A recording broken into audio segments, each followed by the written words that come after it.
살다 보면 가끔 어떤 사람이 이렇게 부럽게 느껴질 때가 있을 거예요. 예전에 한 번은 이제 우리 애들이 어렸을 때인데, 꼬맹이 때였는데, 그 안양대학교의 그 체프를 제가 데려간 적이 있었습니다. 뭐 학생들이 상당히 많은 학생들이 참석한 가운데 체프 인도를 하고, 이제 교수님이 소개를 했죠. 오늘 특별히 강사 목사님의 가족이 왔습니다. 그래가지고서 이제 뒤에 앉아있던 우리 아이들을 소개를 했습니다. 그래서 이제 박수를 치고 이렇게 예배를 마쳤는데, 끝나고 이제 나오는데 학생들이 우르르 나오고 있는 그 와중에 어떤 학생의 이야기가 제 귀에 들렸습니다. 아이들을 보고 하는 말이에요. 너네들은 참 좋겠다. 좋은 아빠 만나서 이렇게 하더라고요. 별로 이렇게 안 좋은 눈빛으로 보진 마세요. 그 학생이 뭐 제가 좋은 아빠인지 안 좋은 아빠인지 어떻게 알겠어요. 그리고 또 저도 그 학생이 어떤 가정사가 있는지 또 어떤 개인적인 사가 있는지 잘 모르죠. 그러나 아마 그 순간만큼은 이제 그 아이 눈에는, 그 학생의 눈에는 애들이 아주 부럽게 보였던 모양입니다. 좋겠다, 이렇게 이야기를 합니다. 뭐 우리 아이들이 뭐 그걸 알겠습니까? 어린 나이에. 그런데 이제 그런 얘기를 들으면서, 그럴 수도 있겠구나 하는 생각을 했습니다. 어쩌면 여러분들도 살면서 그런 생각이 들 거예요. 어느 집 여자는 참 좋겠다. 좋은 남편 둬서 나도 저런 남편 하나 딱 만났다면은 지금쯤이면 내 인생은 점점점점 막 이렇게 그래서 어떤 여자가 막 부러워요. 좋은 남편 둬서 좋겠다 뭐 이렇게. 반대일 수도 있겠죠. 반대도 저 남자는 정말 좋겠다. 좋은 아내를 둬가지고, 정말 저런 아내를 둔 남편은 얼마나 좋을까. 저런, 아내를 진작 만났었다면 내 인생은 지금쯤이면, 뭐 이렇게 상상이 될 수가 있을 겁니다. 이제 우리 교회에서는 그런 얘기하면 하는 얘기가 있어요. 살아봐, 살아봐. 맨날 이제 이러죠. 그런데 가끔 부러운 사람이 있습니다. 부모가 부럽고, 또 배우자가 부럽고, 뿐만 아니죠. 어떤 사람은 좋은 대학 들어가서 정말 좋겠다 뭐 이런 부러움이 있을 수도 있고요. 혹은 이름 있는 유명 회사를 다니는 것이 부러울 수도 있어요. 참 좋겠다. 저런 좋은 회사를 다니고 이렇게 될 수가 있습니다. 혹은 자녀가 부러울 수도 있겠죠. 정말 좋겠어요. 그런 좋은 자녀를 둬서 뭐 이렇게. 우리 살면서 이 부러움이 굉장히 많습니다. 이것도 부럽고 저것도 부럽습니다. 한 분 한 분에게 묻고 싶어요. 여러분들은 뭐가 제일 부러운가? 어떤 사람이 제일 부러운 사람인가? 이렇게 묻고 싶습니다. 그런데 가만히 생각을 해보고 또 기도를 해보고 말씀을 보면 진짜 부러운 사람은 따로 있습니다. 어느 사람이 제일 부러운 사람이냐 하면 하나님을 아버지라 부를 수 있는 사람입니다. 하나님을 아버지라 부를 수 있는 사람. 그것도 아빠, 아버지라 부를 수 있는 사람은요, 이게 가만히 찾아보면 이 사람이 제일 부러운 사람이에요. 하나님을 아버지라 부를 뿐만이 아니라 하나님의 특별한 사랑을 받고 있는 사람, 구원 열차를 타고 천국행이 보장된 사람, 영생을 소유한 사람은요, 정말 부러운 사람입니다. 왜 그 사람이 특별히 부러우냐면 그러한 특별한 혜택, 영원한 혜택은 아무에게나 주어지는 것이 아니기 때문입니다. 특별한 사람에게만 주어지는 하나님의 특별한 선물이기 때문에 그 혜택을 누리는 사람이 정말 부러운 사람입니다. 오늘 말씀에 하나님의 아주 희한한 말씀을 하나 하시는 게 있습니다. 특별히 13절 말씀에 보시면요, 이런 말씀이 나오죠. 기록된 바 내가 야곱은 사랑하고 에서는 미워하였다, 이런 말이 나옵니다. 하나님이 누구는 사랑하고 누구는 미워하였다, 이렇게 말씀을 하고 있는 모습입니다. 그러니 사랑받는 야곱은 얼마나 좋을까, 미움받고 있는 에서는 얼마나 안 좋을까, 이런 생각을 갖게 됩니다. 야곱은 사랑하신 하나님, 에서는 미워하신 하나님이라고 말씀을 합니다. 사랑하는 사람이 따로 있더라 라는 얘기인데요, 이 로마서 9장 13절 말씀의 인용은 구약 성경 말라기서에서 인용이 되어졌습니다. 말라기서 1장 2절과 3절 말씀인데 2절 말씀에 보면은 2절 끝부분에 이런 얘기가 나옵니다. 끝부분에 가면은 나 여호와가 말하노라 에서는 야곱의 형이 아니냐? 그러나 내가 야곱을 사랑하였고 구약성경 마지막 성경 말라기에 나온 말이에요. 내가 야곱을 사랑하였고 그리고 이어지는 3절 말씀에 에서는 미워하였으며 이렇게 말하고 있습니다. 구약 성경부터 인용되어졌었던 이 야곱을 사랑하시고 에서를 미워하신 하나님을 말씀하고 있습니다. 여러분, 왜 하나님께서는 야곱을 사랑하시고 에서는 미워하셨을까요? 그 이유를 아십니까? 야곱은 뭐가 예쁘다고 에서는 뭐가 밉다고 그렇게 하셨을까요? 굉장히 놀라운 사실은 이제 우리가 보지만은 야곱과 에서가 태어나기 이전에 이것이 결정이 되어 있다는 거예요. 야곱과 에서가 어떤 선을 행하기도 전에 하나님께서는 야곱이라는 사람을 태어나기 전부터 아시고 사랑하셨어요. 그리고 에서는 태어나기 전부터 아시고 그를 미워하셨다라고 하는 것입니다. 하나님은 누구를 사랑하시고 누구를 미워하십니다. 그 이유가 대체 뭔가? 왜 그렇게 하실까? 그리고 그렇게 사랑하시고 미워하시는 그 근거는 어디에 둔 것일까? 뭘 기준으로 그렇게 한 것일까? 그 질문에 대한 대답은요, 알 수 없어요. 알 수 없음이 정답입니다. 왜 하나님께서는 그렇게 누구는 사랑하시고 누구는 미워하시나요? 라고 하는 부분에 대해서 원초적으로 질문 앞에 대답은 우리는 알 수가 없다라고 하는 것입니다. 오늘 좀 하나님이 뭔가 지금 불공평한 것 같고 하나님 뭔가 사람을 편애하는 것 같은 그런 하나님의 모습이 오늘 성경의 본문이에요. 자, 이 내용들을 한번 우리가 집중적으로 보면서 여기서 우리는 어떤 시각으로 어떤 모습으로 이 말씀을 우리가 좀 받아들이고 해석해야 될지 생각을 해봅니다. 편애하시는 것 같은 하나님, 누구에게는 좋은 혜택을 주시고 누구는 별로 혜택을 안 주시는 것 같은 이 하나님의 모습을 세 부류의 사람을 통해서 설명하는데 첫 번째 부류로 설명하는 게 이제 이스마엘과 이삭을 통해서 설명하기 시작을 합니다. 이스마엘과 이삭을 이렇게 설명을 해요. 9장 6절 말씀에 보시면 오늘 6절에 그러나 하나님의 말씀이 파여진 것 같지 않도다라고 이야기를 합니다.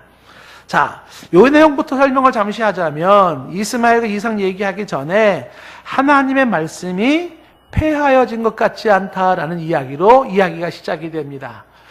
말씀이 폐하여진 것 같지 않다라고 하는 그 이유는 그 이야기가 나오게 된 것은 지난주 우리가 들었던 말씀에 이어서 나온 거죠. 지난주에 사도 바울이 내 마음에 큰 근심이 있었고 그치지 않는 고통이 있었어요.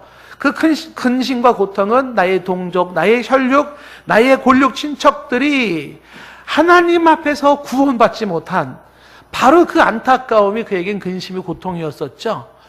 왜 그 민족이 구원받지 못한 게 이렇게 큰 근심과 고통이었었냐면 이 하나님의 백성 이스라엘이 예삿 이스라엘이 아니기 때문에 그렇습니다. 그래서 지난주 말씀 잠시 복습을 해보면 9장 4절 말씀에 이런 말이 있었잖아요. 그들은 이스라엘 사람이고요. 선택받은 백성이잖아요. 선민. 그들에게는 양자라 일컬음을 받았던 자잖아요. 장자라 이렇게. 하나님의 영광이 그들에게 임했었고 다양한 언약들이 그들에게 있었어요. 율법이 그들을 통해서 세워졌고요. 그들 가운데 예배가 있었고 약속들이 있었어요. 5절 말씀에 가면은 조상들이 그들의 것이고 그리고 심지어는 그리스도도 그들에게서 나셨어요.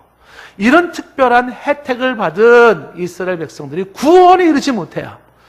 이런 놀라운 은혜를 받았다고 생각하는 자들이 구원에 이르지 못하는 것입니다. 그래서 이 모습을 지켜보고 있던 사도 바울은 이런 반대 생각을 한번 해볼 수가 있는 거죠. 아하, 이스라엘이 구원받지 못했다고? 그렇다면 그들을 향한 하나님의 계획은 수포로 돌아간 것인가? 그들을 선택하신 하나님의 그 약속들은 다 물거품인가? 라는 생각을 해볼 수가 있습니다. 그러다가 다시 지금 9장 6절 말씀에서 사도 바울은 이렇게 얘기를 하고 있잖아요.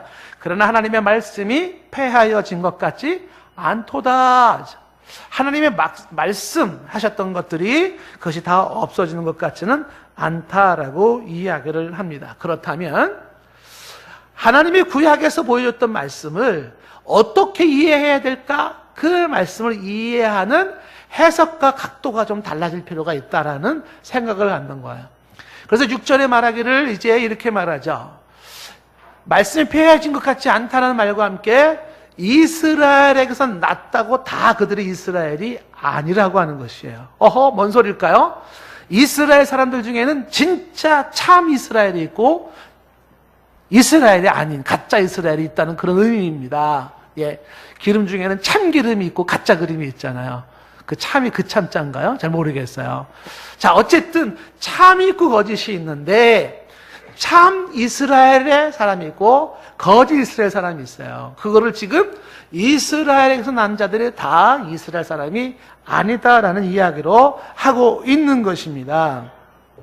자, 지금 요지는 무슨 거를 말하려고 하고 있냐면 사도 바울은 하나님의 선택받은 이스라엘, 그 선택받은 이스라엘을 통한 하나님의 영광 받으실 때 그 선택받은 이스라엘이 누구냐라고 하는 질문이 주어지는 거예요. 이스라엘, 진정한 하나님의 약속하시고 구별하시고 선택하신 이스라엘이 누구냐? 우리가 참고로 이 내용이 이제 성경에서 많이 강조가 되고 있지만 이 내용에 대해서 이렇게 말씀을 했죠. 자, 요 내용이 지금 갈라디아서 3장 7절 말씀에 보면은 이런 얘기가 나오잖아요. 그런즉 믿음으로 말미암은 자들은 아브라함의 자손인 줄 알지어다. 이런 얘기가 나오잖아요. 그러니까 아브라함의 자손은 아브라함의 혈통을 가지고 태어난 자식들이 아니에요. 새로운 해석이 뭐냐면 믿음으로 나오는 자녀들이 아브라함의 자손이 돼요. 이게 뭐냐면 이스라엘이라고 이스라엘이라는 혈통을 타고 태어난 자들이 이스라엘이 아니에요. 믿음으로써 새롭게 되는 영적인 이스라엘이 새로 있다라는 그런 관점으로 볼 필요가 있다는 거예요. 그러니까 로마서에서 앞에서 얘기했던 나의 골육 친척은 이스라엘이라 자랑하잖아요. 약속이 있고 언약이 있다고 자랑을 하잖아요. 근데 그런 외적으로 보여주는 혈통적 이스라엘을 향한 하나님의 구원의 계획이 아니었었다는 것이에요. 이게 유대인들이 가지고 있는 착각이죠. 그게 아니다라는 거예요. 영적인 믿음으로 형성되는 새로운 유대인들, 참 이스라엘, 그리고 참 아브라함의 자손이 있다라는 것을 지금 바울이 말을 하고 싶은 것이죠. 자, 7절 말씀으로 건너가면 이 6절과 7절은 이렇게 이어지는 거죠. 6절에서는 이제 참 이스라엘 얘기를 좀 하고 싶었다면 7절에서는 이제 아브라함의 씨를 얘기를 하면서 보시면은요, 7절에 또한 아브라함의 씨가 다 그의 자녀가 아니라는 거예요. 아브라함을 통해서 난 자식들이 다 그의 자녀가 아니라는 겁니다. 그럼 누가 아브라함의 선이냐면 오직 하나, 이삭의 자녀들만이 아브라함의 씨라는 겁니다. 그러니까 아브라함의 자녀가 창세기 25장에 가면 8명으로 나와요. 그 8명의 자식들이 다 아브라함의 씨가 아니에요. 아브라함의 후손들이 아니에요. 특히 아브라함의 씨 중에서 대표적으로 성경에 많이 언급되고 있는 게 바로 이스마엘이에요. 하갈을 통해서 난 이스마엘. 그래서 이스마엘과 이삭을 대조하는 부분들이 성경에 곳곳에 나와요. 특히 갈라디아서 4장 같은 경우에 나오지만, 그런데 그 이스마엘을 할지라도 그도 아브라함의 씨라 일컬음을 받지 못해요. 이삭만이 아브라함의 씨라고 일컬음을 받는다는 것입니다. 자, 이 8절 말씀해 보시면은요, 8절이 또 이렇게 이어지는 거죠. 곧 육신의 자녀가 하나님의 자녀가 아니다. 오직 약속의 자녀가 씨로 여김을 받는다라는 얘기를 합니다. 자, 무슨 얘기입니까? 육신의 자녀라는 말이 나오고 약속의 자녀라는 말이 나와요. 육신의 자녀라는 것은 혈통적으로 타고난 자녀, 이스마엘의 대표적인 존재예요. 근데 이스마엘은 육신의 자녀로서 그런 하나님의 자녀라 일컬음을 받지 않아요. 아브라함의 진정한 씨가 아니에요. 근데 약속의 자녀가 있어요. 약속의 자녀가 누구냐면 바로 이삭입니다. 근데 이삭이 아브라함의 씨로 여겨지고 그 자손이 바로 하나님의 자녀라 일컬음을 받는다는 거예요. 헷갈리지 않죠? 자, 보시면은요, 육신의 자녀와 아브라함의 약속의 자녀를 얘기를 해요. 그러면서 지금 9장 8절에 하나님의 자녀라는 얘기까지 나오고 있어요. 지금 이 성경을 통해서 보여주는 내용이 무엇인가? 6절에서 얘기하고 있는 참 이스라엘, 7절에서 말하고 있는 아브라함의 씨, 8절에서 말하고 있는 약속의 자녀, 하나님의 자녀, 이렇게 이야기가 되고 있어요. 지금 성경에서 지금 말하고 있는 것은 이스마엘이 아니에요. 8명의 아브라함의 자녀도 아니에요. 약속의 자녀가 있는데 그 약속의 자녀만이 하나님의 자녀요. 그 아브라함의 진정한 아브라함의 자손이라고 얘기를 합니다. 그러면 이 이삭이 지금 어떠한 약속을 받았는가? 어떤 약속에 태어난 건가? 이어지는 9절 말씀이 이렇게 되어 있어요. 약속은 말씀은 이것이니 명년이 때 내가 이르리니 사라에게 아들이 있으리라 했어요. 자, 요것이 하나님의 자식이 있으리라라고 했던 이렇게 약속받고 태어난 자식이 이삭으로 그 자식이 진짜 자식이라고 말을 합니다. 자, 명년의 때에 이르러 사라에게 자식이 있으리라. 요 장면의 실제 장면이 창세기 18장 내용입니다. 창세기 18장 10절 말씀에 보면 그가 이르되 내년 이맘때 내가 반드시 내게로 돌아오리니. 그러면 뭐라고 말합니까? 내 안에 사라에게 아들이 있으리라. 하나님께서 말씀하셨어요. 내년에 내 안에 사라에게 아들이 있을 것이다. 근데 이거를 장막 뒤에 사라가 들었습니다. 사라가. 그리고 11절 말씀에 아브라함과 사라는 나이가 많아 늙었고 사라에게는 여성의 생리가 끊어졌다라고 말하고 있어요. 이때 아브라함의 나이가 100세예요. 사라의 나이는 90세입니다. 다 늙었어요. 사라는 생리가 끊어진 상태, 아이를 가질 수가 없는 상태인데 아이가 있을 거라 이렇게 약속을 한 거예요. 그래서 그 아이가 내년에 있을 거라는 이야기를 듣고 이어지는 12절에 사라가 속으로 웃었습니다. 그럼 뭐라고 말해요? 웃으면서 내가 노쇠하고 내 주인도, 주인 남편이에요. 내 남편도 늙었는데 내게 무슨 즐거움이 있으려? 이 즐거움이란 자식이 있겠는가라고 웃는 겁니다. 웃기는 소리 하고 있네. 지금 어떻게 내년에 우리가 아기를 갖는다고? 이런 거예요. 그랬을 때 13절에 하나님이 말씀하시기를 아브라함에게 말하는 거예요. 사라가 왜 웃냐? 내가 늙었거늘 어떻게 아들을 낳으려 하는 그 이유가 뭐냐? 왜 사라 그런 얘기를 하냐는 거죠. 그리고 14절 말씀에 여호와께 능하지 못할 일이 있겠느냐? 하나님이 능하지 못할 일이 없겠느냐? 기한이 이를 때 내가 네게로 돌아오는데 사라에게 아들이 있을 것이다. 그러니 그 다음에 태어날 이삭이라는 아기는 하나님의 전능하신 능력으로 태어난 아들인 것이죠. 하나님의 약속하심에 따라서 주어진 아들이 있었는데 그게 바로 이삭이다라고 하는 것입니다. 말씀드리는 것은 무엇이냐 하면 아브라함이 노년에 아이를 가질 수 없을 때 여종 하갈을 통해서 이스마엘을 일찍이 낳았어요. 그렇지만 그 이스마엘이 하나님의 약속의 자녀가 아니에요. 이스마엘은 하나님이 말한 아브라함의 씨가 될 수가 없어요. 하나님의 자녀가 될 수가 없다라는 것이에요. 그리고 뒤늦게 하나님의 약속으로 태어난 이삭만이 하나님의 자녀라고 이야기를 하는 것입니다. 이스마엘과 그리고 이삭을 놓고 봤을 때 하나님은 이스마엘에게 X표를 치시는 거예요. 그리고 이삭에다가 동그라미를 치시는 거예요. 이스마엘 너는 아니야. 그렇죠. 그리고 이삭 바로 너야 이렇게 얘기를 하시는 거죠. 하나님은 무엇을 근거로 해서 이스마엘을 X표를 치신 것일까요? 무엇을 근거로 해서 이삭에게 동그라미를 쳤을까요? 하나님이 뭔가 사람을 편애하시는 것 같다 이런 생각이 드는데 그 편애하시는 것 같은 하나님의 모습의 절정이 이제 그 다음 이삭의 아들에서 나오는 겁니다. 두 번째 언급되는 게 이제는 이스마엘과 이삭이 아닌 그 이삭의 아들 쌍둥이 에서와 야곱에서 그 하나님의 모습이 이제 좀 더 노골적으로 나타나기 시작을 하는 거예요. 어떻게 나타나냐 하면 10절 말씀에 이제 그뿐 아니라 또한 리브가가 우리 조상 이삭 한 사람으로 말미암아 임신을 하게 됐어요. 이삭이 이제 아내를 통해서 아이를 갖게 됐는데 그 임신한 리브가가 쌍둥이를 임신을 했습니다. 그런데 11절 말씀에 이런 얘기가 나오는 거예요. 그 쌍둥이, 다시 말하면 그 자식들이라고 하는 것이 바로 에서와 야곱이에요. 그 에서와 야곱들이 아직 나지도 아니하고 무슨 선이나 악을 행하지도 아니한 때에 아직 에서 야곱은 태어나지도 않았어요. 그런데 하나님께서는 당신의 택하심을 따라 되는 하나님의 뜻, 하나님의 택하심을 따라 되는 하나님의 뜻이 있어서 그 뜻이 사람의 행위로 말미암지 않고 오직 부르시는 당신의 뜻으로 말미암아 하나님의 뜻이 서요. 뜻, 하나님의 뜻. 하나님의 뜻이 쓰는데 그 뜻이 뭐냐 하면 두 에서 야곱이 태어나기도 전에 하나님께서 뜻을 세웠어요.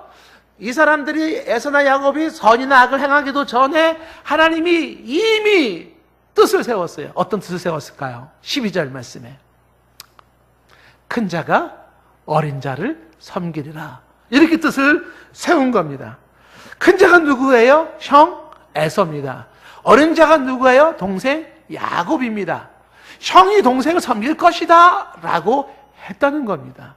자, 이때의 장면, 실제 그때 그 시대 그 장면을 한번 들어가 보면은요, 창세기 25장이에요. 창세기 25장 23절, 그 옛날로 돌아가 보면 거기에 이런 기록이 있어요. 여호와께서 그에게 이르시되 두 국민이 내 태중에 있구나. 국민이 태중에 있대요. 두 민족이 내 복중에서부터 나누는구나. 이 족속이 저 족속보다 강하겠고, 그때 뭐라고 되어 있어요? 큰 자가 어린 자를 섬기리라 라고 말을 해요. 그리고 24절 말씀에 그 해산 기한에 찼을 때 태에 쌍둥이가 있었고요. 25절에 먼저 나온 자가 붉은 털이 많아서 에서라 이렇게 이름을 하게 되고요. 26절에 그의 형의 야곱은 손으로 에서의 발꿈치를 잡고 태어나서 야곱이라 이렇게 불러져요. 그때 리브가 그들을 낳을 때에 그 이삭의 나이는 60세였다고 이야기를 하는 것입니다. 이 창세기 25장의 장면을 지금 로마서 9장 11절 12절에 인용을 하고 있으면서 하나님은 큰 자가 작은 자를 섬길 것이라고 했습니다. 언제? 그들이 태어나기도 전에, 무슨 선이나 악을 행하기도 전에 그렇게 했다는 겁니다. 왜 큰 자가 작은 자를 섬깁니까? 왜 에서가 야곱을 섬깁니까? 그것은 100% 하나님의 뜻에 의한 것이라는 겁니다. 사람이 어떤 행위로 말미암지 않는다. 10절에 표현한 대로 택하심을 따라 되는 하나님의 뜻으로 되었다는 것입니다. 이 하나님의 뜻, 큰 자가 작은 자를 섬긴 하나님의 뜻, 앞에서 얘기했던 이스마엘은 엑스포 치시고 이삭은 동고라미를 치셨던 하나님의 뜻, 그 뜻을 13절에 이렇게 말씀하고 있는 거예요. 13절에 기록된 바 내가 야곱은 사랑하고 에서는 미워하였다, 이런 얘기죠. 좀 전에 보았던 말라기서 말씀에서 인용한 것이에요. 하나님은 야곱을 사랑하셨어요. 에서는 미워했습니다. 이들이 태어나기 전부터, 이들이 선과 악을 행하기 전부터 정하셔서 큰 자가 형이 동생을 섬기게 하셨다라는 것입니다. 여기 13절 말씀에서 에서는 미워하였다라는 그 미움이라는 게 감정적으로 하나님이 증오했다 그런 뜻이 아니에요. 여기서 에서는 미워했다라는 미워가 신학적인 용어로 유기하셨다 그런 뜻이에요. 유기. 그의 미움과 유기라는 것은 뭐냐면 하나님의 선택 대상에서 에서는 뺐다 그런 거예요. 그러니까 모두가 다 버림받는 상태에서, 하나님이 버림받는 상태에서 하나님이 야곱을 선택하셨어요. 야곱을. 선택받은 자가 누리는 특권이고 혜택이에요. 그리고 선택 못 받은 자들이 있어요. 그 중에 하나가 바로 이스마엘이고 그 중에 하나가 에서인데, 이런 자들을 미워하신 거로 표현을 하고 있는 거죠. 그것이 바로 그렇게 방치되고 버려졌다라는 것이 유기라는 뜻이에요. 유기. 하나님의 특별 은총이 있는데 특별의 은총 속에서 바로 유기된 자가 누구냐면 에서예요.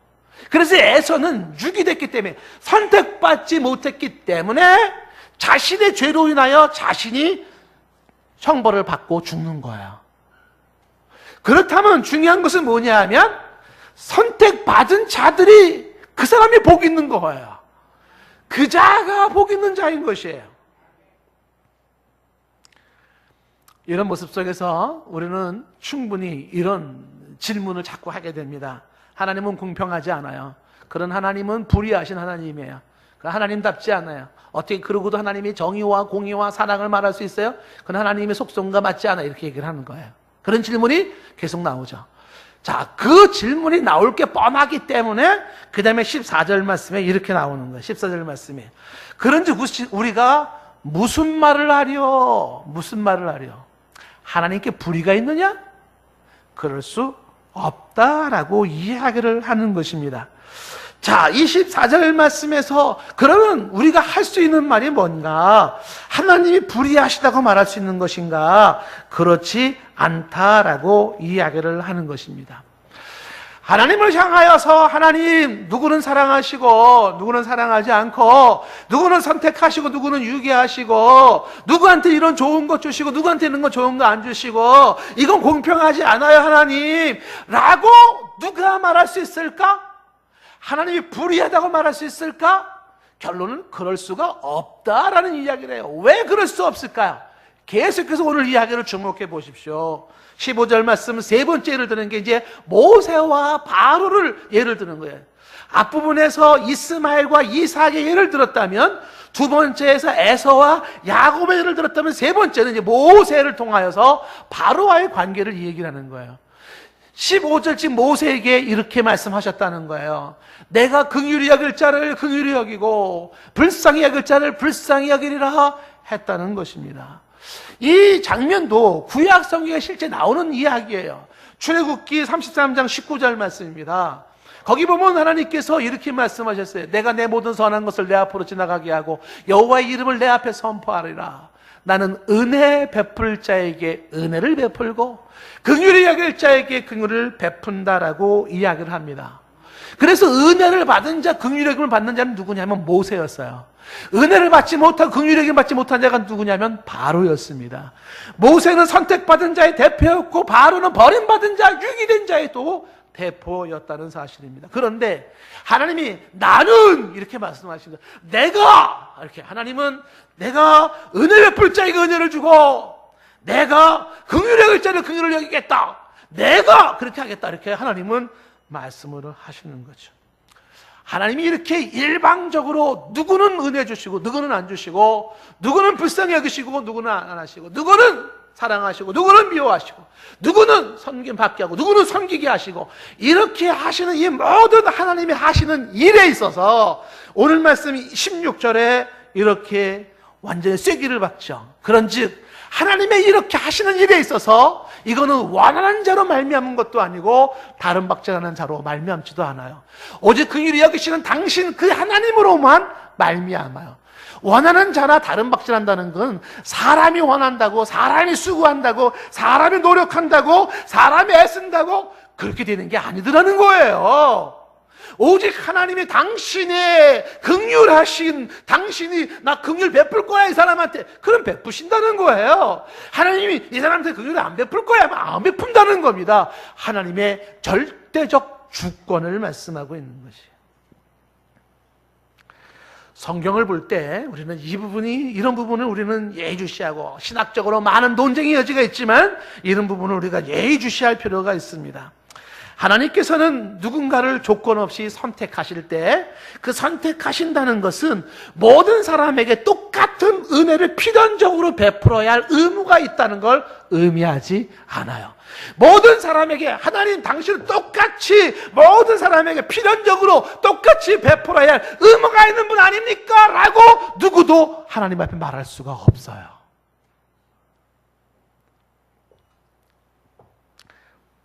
하나님의 공정성보다 더 중요한 것은 하나님의 주권이라는 거예요. 인간적으로 수도 없는 반발이 나올 수 있을지 모르지만 그러나 성경은 누누이 이야기하기를 하나님의 공정성 여부에 시비를 거는 것보다 훨씬 중요한 것이 있어요. 하나님의 절대 주권이라고 하는 부분이에요. 오늘 17절 말씀에 계속해서 이렇게 말씀하세요. 성경이 바로에게 이렇게 말을 한 거죠. 내가 이 일을 위하여 너를 세웠으니 곧 너로 말미암아 내 능력을 보이고 내 이름이 온 땅에 전파되게 하려 함이라 라고 이야기를 해요. 이 내용은 출애굽기 9장 16절에 나왔던 말씀이에요. 출애굽기 9장 16절 말씀에 내가 바로 너를 세웠어요. 나의 능력을 내게 보이고 내 이름을 온 천하에 전파되게 한다는 거예요. 바로라고 하는 버림받은 자를 통하여서 하나님의 이름이 온 천하에 전파가 됩니다. 무슨 얘기냐면 종교개혁자 존 칼빈이 이렇게 이 부분을 설명을 하는 거죠. 바로라는 사람이 있는데 이스라엘 에집트의 왕 바로라는 이 왕이 있는데 그 왕은 하나님을 대적하고 하나님을 불순종하면서 하나님의 택한 이스라엘 백성들을 압제하고 핍박했는데, 그 바로가 하나님을 대적하여 이스라엘 백성들을 압제하면 압제할수록 하나님의 구원을 더 영광스럽게 만들었다는 거야. 바로가 하는 일이 뭐냐면, 그렇게 하나님을 대적함으로써, 그 악한 행동으로써 압제를 통하여 하나님의 구원의 영광을 더 드러내는 역할을 하는, 그것이 바로의 역할이에요. 마치 가룟 유다와 같은 모습이에요. 이 부분을 잠언서 16장 4절은 이렇게 설명을 하는 거죠. 하나님께서 온갖 것을 그 시임에 적당하게 지으셨는데 악인도 악한 날에 적당하게 하셨다는 것입니다. 우리는 질문할 겁니다. 악한 날에 악한 도구로 쓰임받은 이 바로 같은 존재는 너무 억울하지 않습니까? 라고 생각을 하는 것이죠. 자, 이런 질문을 하는 것 자체가 지금 상당히 무엇인가 포인트가 잘못 나갔다는 것을 여러분 뒤에서 발견하게 될 것이에요. 오늘 말씀 18절 말씀을 계속 보시면 이렇게 말씀이 나와요. 18절 오늘 말씀에 그런즉 하나님께서 하시고자 하는 자 그를 긍휼히 여기시고, 하나님께서 하시고자 하는 자를 완악하게 하셨다. 이게 완악하게 했다는 건 완악함을 내버려 두셨다, 유기라는 뜻이에요. 완악하게 내버려 두셨다 그런 거죠. 하나님께서는 그 완악한 자를 내버려 두신 자가 있어요. 다시 말하면 하나님이 은혜를 베풀지 않고 긍휼을 베풀지 않고 선택하지 않은 자가 있어요. 그런 자가 있어요. 그런 자들은 내버려 두셨어요. 그런데 모두가 죄악 속에 악하고 모두가 야곱처럼 아주 교활하고 문제투성이일지 모르지만, 그러나 그런 사람들 중에 하나님의 택함 받은 자가 있어요. 하나님께서 선택하신 자가 있어요. 그 자가 있다는 것을 말씀하고 있는 것이에요. 오늘 이야기를 저는 이렇게 좀 서서히 정리를 해나갑니다. 사람은 태어나서 자기의 생각, 자기 뜻대로 안 되는 게 굉장히 많죠. 어쩔 수 없는 것들이 굉장히 많습니다. 대표적인 것 중에 하나가 생년월일이에요. 여러분 중에서 몇 년, 몇 월, 며칠, 몇 시에 태어날 거를 여러분들의 의견과 여러분의 생각에 반영된 게 있습니까? 아무도 없어요. 아무도 없습니다. 그냥 하나님의 뜻에 의하여 몇 년, 몇 월, 몇 시에 태어난 거죠. 여러분 한국 사람으로 태어나고 싶어서 한국 사람으로 태어난 사람이 있습니까? 하나님 앞에 건의해가지고, 하나님 저는 자고로 코리아가 좋사오니 저를 코리아에서 태어나게 하십시오, 이렇게 태어난 사람이 있습니까? 아니에요. 혹자는 생각할 겁니다. 이양 태어났으면 저기 뭐 스위스나 아니면 저 미국에서 태어났으면 얼마나 좋았을까? 좋겠다, 미국 사람들은. 좋겠다, 스위스 사람들은. 혹시 그런 생각 들지 않습니까? 근데 왜 나는 그냥 가난한 6.25 때 1950년도에 그것도 저 시골에서 가난하게 태어나가 신발도 못 신고 찢지도 못하고 깨지지하게 떨어진 넌닝구, 나는 왜 그런 데 태어나게 하셨지? 그런 생각 들지 않아요? 인종도 마찬가지고 부모님도 마찬가지겠죠. 여러분 부모님을 내가 원해서 선택했습니까? 아니에요. 하나님이 정해주셨어요. 이 부모님 정해주셨어요. 내 뜻과 내 상관이 없어요. 그때 우리는 생각하겠죠. 누군 좋겠다, 저런 좋은 부모 만나서. 누군 좋겠다, 저 사람은 저런 아빠 만나서, 저런 사람 만나서 라고 얘기를 해요. 성별도 사람이 정하지 않습니다. 하나님이 정해주시는 거예요. 너는 남자로, 너는 여자로 정해주시는 거죠. 자기 성을 자기가 정하는 거 아니에요. 예? 내가 신체적으로는 남성이지만 나는 여성이야 라고 강조해서 법원에 신청해서 나 여성입니다, 나 여성으로 올려주세요, 그렇게 해서 본인이 여성 되는 거 아니에요. 그렇다고 본인이 뭐 애를 낳을 수가 있어요? 그렇다고 뭐 젖을 먹일 수가 있어요? 아무것도 못해. 그냥 남자야. 그냥 하나님이 정해준 거예요. 이렇게 되는 거죠. 사망일자도 우리가 못 정하잖아요. 여러분 언제 죽을지 여러분이 정하고 살아요? 아니에요. 죽고 싶어도 안 죽어지고요, 안 죽고 싶어도 죽는 겁니다. 그것도 하나님의 뜻에 달려있는 것이죠. 내 의견이 반영되지 않아요. 조물주, 창조주 하나님에 의한 것입니다. 그런데 진짜 심각한 질문은 여기 있는 거죠. 생년월일, 국적, 인종, 부모님, 성별, 사망일자, 이것이 나의 뜻과 상관없이 하나님이 정해주신 대로 주어진다? 이거보다 더 심각한 질문이 있다는 거예요. 뭐가 더 심각한 질문이에요? 하나님은 야곱을 사랑하시고 에서를 미워하신다는 거예요. 누구는 사랑하시고 누구는 미워하신다는 겁니다. 이게 심각한 질문인 겁니다. 이런 하나님의 모습 앞에서 누구는 선택하시고 누구는 유기하시고 누구는 긍휼히 여기시고 누구는 긍휼히 여기지 않는 하나님 앞에서 우리는 자꾸만 질문을 던집니다. 하나님 왜 그러시는 거예요? 뭘 기준으로 그렇게 하시는 거예요? 그것은 하나님이 편애하시는 거예요? 하나님 불공평해요? 옳지 않아요? 이런 생각이 드는 것이죠. 저에게도 그런 생각을 가졌던 때가 있었습니다. 그런데 어느 날 이 생각이 와르르 무너졌던 순간이 있었어요. 이런 수도 없는 질문들이 하나님을 향하여 하나님 이건 불공평해요, 억울해요, 이런 모든 것들이 와르르 무너졌던 시간이 저에게 있었어요. 하나님께서 주시는 새로운 시각이 저에게 찾아온 적이 있었습니다. 그것은 뭐냐 하면 하나님께서 나를 사랑하시고 하나님이 나를 선택하셨다는 사실 앞에 단지 나는 그 앞에서 몸둘 바를 모르는 감동을 겪기 시작을 했어요. 하나님 말도 안 되잖아요. 하나님 이거는 옳지 않잖아요. 불의하잖아요. 이 얘기할 상황이 아니에요. 그 상황이 아니라 어느 순간에 하나님이 저에게 주신 마음이 뭐냐면 내가 야곱이에요? 내가 선택받은 자였어요? 하나님이 나를 사랑하시는 거예요? 어떻게? 이 감동, 이 선택받은 기쁨. 오직 이것만이 내가 할 수 있는 외침이라는 것이죠. 일전에 제가 여러분에게 한번 잠시 소개한 바가 있었지만 한 번은 이런 경험이 제게 있었습니다. 오래전의 일이에요. 저희 아버님이 평생을 장로님으로 봉사하셨는데 돌아가시기 전에 좀 아프셨어요. 간이 안 좋으셔가지고. 그래가지고 침상에 누워서 고생을 좀 하셨습니다. 어느 날 서울역 뒤편에 있는 서부역을 지날 때였었습니다. 그때 병상에 누워있는 아버지를 생각하니 그 가슴이 좀 찐하고 그 돌아가시기 직전에 그 아버님의 아픈 모습을 향해서 자식으로서 할 수 있는 게 아무것도 없다는 모습이 제 자신이 초라하게 느껴졌었습니다. 그 순간에 제가 느꼈던 감정이 뭐냐면 나는 할 게 아무것도 없구나. 나는 참 별 볼 일 없구나. 내가 좋은 부모 만났니 안 만났니 개념이 아닌 나같이 초라하고 나같이 별 볼 일 없는 사람이 또 있을까? 그런 생각이 들기 시작을 했습니다. 무력하기 짝이 없고 아무것도 할 것이 없는 별 볼 일 없는 존재예요. 아마 이런 모습 속에서 충분히 절망하고 좌절하고 그리고 자기 인생을 비관하기 쉬울 것입니다. 그런 초라한 모습으로 별 볼 일 없는 모습으로 무력한 모습으로 서부역 뒷길을 걷고 있을 때에 내 머릿속에 울려 퍼지는 찬송가가 당시에 410장이에요. 그때는 제가 찬송가를 막 외웠었거든요. 4절까지. 그 외우던 찬송가 중에 하나가 제 머릿속에 밀려오기 시작했어요. 그리고 길을 걸으며 흥얼거리기 시작을 했습니다. 찬송을 부르면서 저는 더 이상 길을 걸을 수가 없었습니다.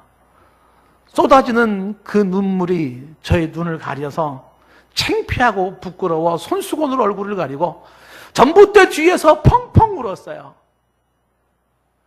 왜 울었을까요? 인생이 한스러워서, 한탄스러워서, 인생이 억울해서 제 인생은 왜 이거밖에 안 되는 거죠? 왜 저는 이거밖에 안 되는 거죠? 그런 신세 한탄 때문에 울었을까요? 그래서 너무 억울하고 불편해서 울었을까요? 정반대예요. 정반대입니다. 감동이 저를 적시기 시작했어요. 찬송가 410장, 지금 찬송가 310장이지만 그 찬송가 가사는 이렇게 되어 있죠. 하나님의 은혜로 이 쓸데없는 자, 내가 알아요. 쓸데없어요. 그런데 왜 구속하여 주는지 나는 알 수가 없도다. 내가 오늘도 믿고 또 의지하는 것은 내 모든 형편, 그때 성경 찬송가로는 내 모든 형편 잘 아시는 주님이에요. 늘 보호해 줄 것을 나는 확실히 아네. 왜 내게 굳센 믿음과 또 복음 주셔서 내 마음이 항상 편한지 난 알 수 없도다. 3절 가사는 이렇게 되어 있죠. 왜 내게 성령 주셔서 내 마음을 감동해 주 예수 믿게 하는지 난 알 수 없도다. 내가 믿고 또 의지함은 내 모든 형편 아시는 주님, 늘 보호해 주실 것을 나는 확실히 아네. 질문은 이렇게 바뀌어지기 시작했어요. 하나님, 왜 내게 믿음 주셔서 주 예수 믿게 하십니까? 왜 내게 성령 주셔서 내 마음을 감동케 하십니까? 왜 나에게 말씀을 사모하는 마음을 주십니까? 왜 나로 말씀을 듣는 것을 좋아하게 하십니까? 왜 말씀 공부하는 것이 좋고 말씀을 알아가는 것이 좋게 하십니까? 왜 나에게 찬양의 기쁨을 주시고 왜 나에게 찬양의 감동을 주시는 것입니까? 왜 나에게 기도하게 하시고 왜 나에게 기도가 되게 하시고 왜 나에게 기도를 통하여 하나님의 마음을 느끼게 하시는 것입니까? 어떤 이는 그토록 혐오하는 말씀이요, 어떤 이는 그토록 싫어하는 찬송가요, 어떤 이는 그토록 싫어하는 기도인데 나는 왜 그것이 그리도 좋게 하십니까? 하나님의 대답은 간단합니다. 내가 너를 사랑하기 때문이다.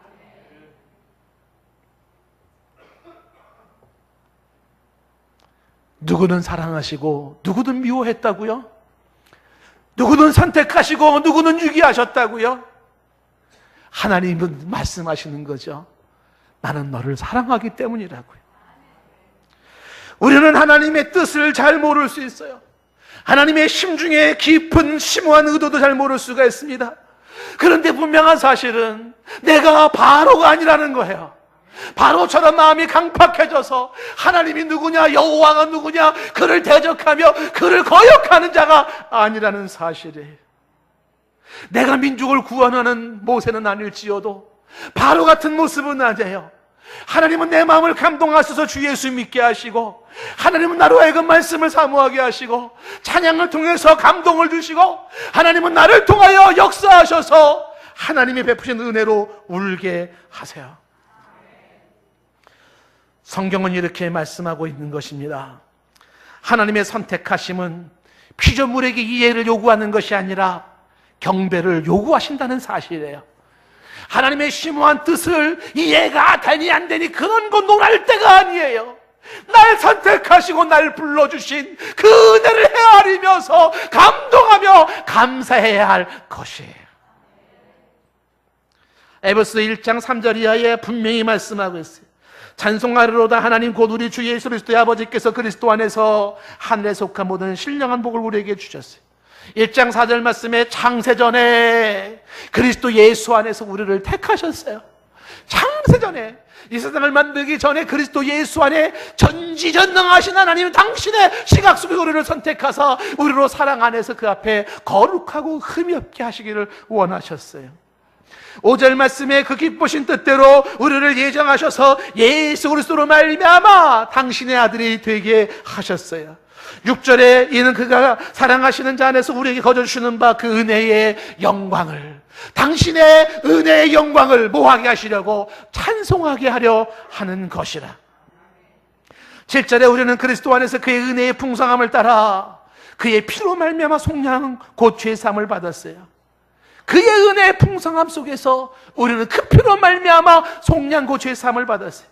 8절에 이는 그가 모든 지혜와 총명을 우리에게 넘치게 주셨어요.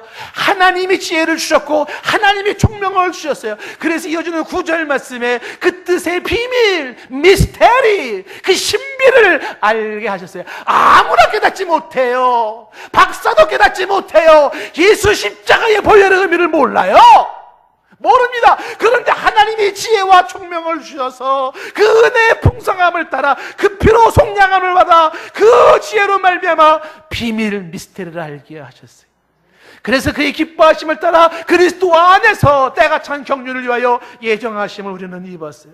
10절에 하늘에 있는 것이나 땅에 있는 것이 그리스도 안에 통일되게 하려 하심이죠. 11절 말씀에 모든 일은 그의 뜻대로 결정이 되시는데 그의 뜻대로 일하시는 이의 계획을 따라 우리가 예정을 입어 그 안에서 기업이 되었어요. 12절 이는 그 이유는 우리가 그리스도 안에서 전부터 바라던 그의 영광의 찬송이 되게 하려 하심이라. 13절 그 안에서 너희도 진리의 말씀 곧 너희의 구원의 복음을 듣고, 여러분 들었잖아요. 아무나 듣는 거 아니에요. 여러분이 들을 수 있는 자가 따로 있다니까요. 그 복음을 듣고 그리고 그 안에서 또한 믿어. 아무나 믿는 게 아니라니까요. 믿는 자가 따로 있다니까요. 믿어. 약속의 성령으로 인침을 받아요. 아무나 인침을 받는 게 아니라고 하는 것입니다. 왜 이런 선택, 이런 은혜를 주셨어요? 14절에 또 한 번 강조해요. 이는 우리의 기업이 보증이 되사 그 얻으신 것을 속량하시고 그의 영광을 찬송하게 하려 하심이라. 하나님을 찬송하게 하려 하심이라. 오늘 이 시간 예배 자리에 나온 여러분들, 우리는 이렇게 하나님 앞에서 우리는 생각을 해야 할 것입니다. 다른 건 몰라도 나를 불러주시고 나로 예수를 알게 하시고 믿게 하시고 나를 당신의 예배자가 되게 하시고 당신의 사랑하는 자가 되게 하시고 하나님을 아버지라 부를 수 있게 하신 그 은혜, 그 선택을 받은 자로서 내가 해야 할 게 뭘까요? 감사와 찬양이에요. 더 많이 감사하고 더 많이 찬양해야 돼요. 그 은혜를 감사하고 찬양해야 돼요. 하나님은 야곱을 사랑하시고 에서는 미워하셨습니다.